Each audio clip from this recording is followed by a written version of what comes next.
आज हम हृदय के बारे में पढ़ेंगे। कोशिश तो यही है मेरी कि मैं ज़्यादा से ज़्यादा हिंदी वर्ड का इस्तेमाल करूं, कुछ इंग्लिश वर्ड होंगे, बट हमें उम्मीद है कि आपको टॉपिक समझ में आ जाएगा। बस मेरा मकसद यही है कि किसी भी तरह से आप अच्छे से समझ सकें। तो सबसे पहले जब हम मनुष्य के हृदय के बारे में पढ़ते हैं तो पहला क्वेश्चन एराइज होता है कि हमारा हृदय कहाँ होता है। हमारा हृदय कहाँ होता है? हमारा हृदय जो वक्ष गुहा होता है, ये जो सामने वाला चैम्बर है इसको हम वक्ष गुहा कहते हैं। वक्ष गुहा में दोनों फेफड़ों के बीच में स्थित होता है। दोनों फेफड़ों के बीच में स्थित होता है। एक बार फिर से सुनिएगा।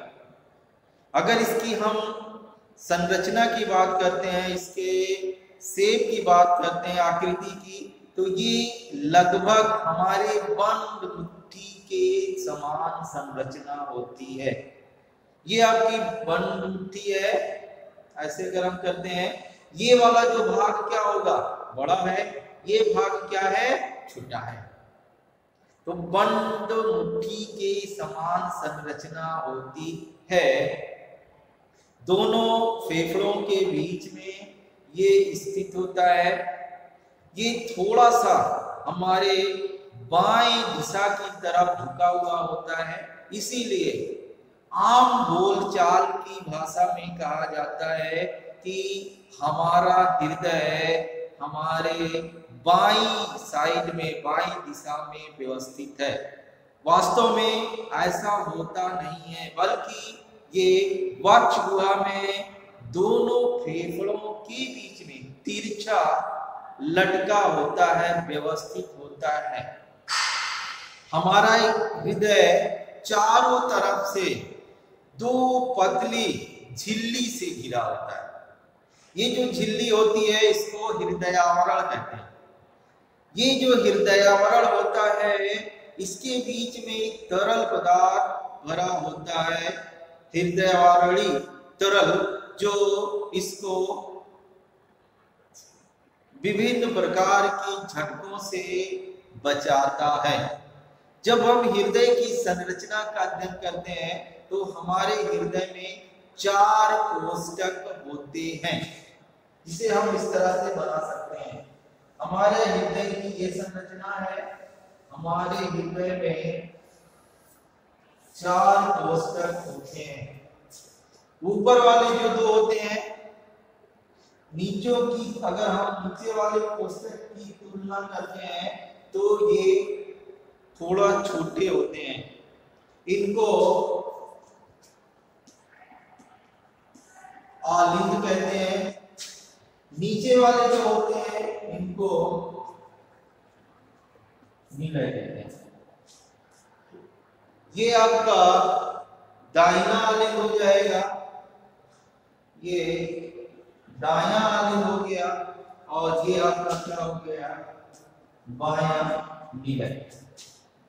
आलिंद की जो दीवार होती है वो पतली होती है। अगर हम तुलनात्मक अध्ययन करते हैं तो निलय की जो ये दीवार होती है ये मोटी होती है। अब दीवार का मतलब क्या हो गया? ये एक खोखला स्ट्रक्चर, ये खोखली संरचना होगी। जहां पर भी खोखला होगा, गुहा वर्ड आएगा, तो अल्टीमेटली क्या होगा? कोई ना कोई दीवार होगी।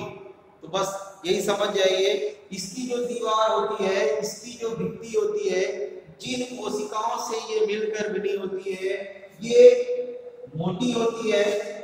और ऊपर वाला जो आपका कोष्ठ होता है, जो चैम्बर होता है, इसकी जो भित्ति होती है वो क्या होती है? महीन होती है।